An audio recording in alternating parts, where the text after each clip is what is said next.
Sekretaris Daerah Aceh M. Nasir didampingi Asisten 2 Sekda Aceh Bidang Perekonomian dan Pembangunan Zulkifli menghadiri forum konsultasi publik rencana induk percepatan rehabilitasi dan rekonstruksi pasca bencana Provinsi Aceh yang digelar di Gedung Serbaguna Sekretariat Daerah Aceh pada Rabu 4 Februari.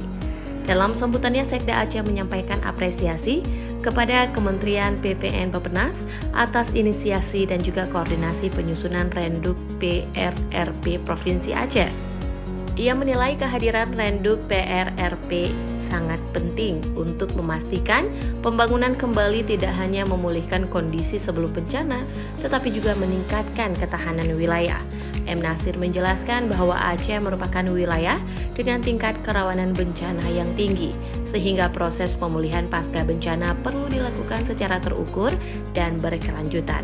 Pemerintah Aceh menyambut baik upaya konfirmasi dan penyelarasan rencana aksi, rehabilitasi dan rekonstruksi, termasuk verifikasi Jitu Pasna, yaitu pengkajian kebutuhan pasca bencana dan penetapan zona rawan bencana, sekaligus mendorong penyempurnaan analisis melalui dialog konstruktif yang mempertimbangkan kondisi geografis, sosial, dan budaya Aceh.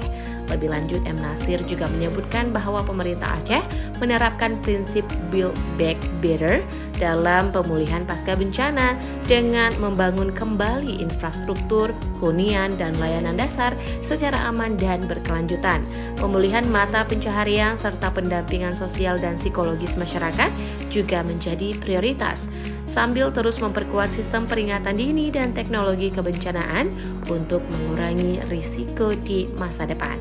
Pada kesempatan yang sama, Deputi Bidang Pembangunan Kewilayahan Kementerian PPN Bappenas, Medril Zam, memaparkan konsep rencana induk dan rencana aksi PRRP serta gambaran umum ZRB.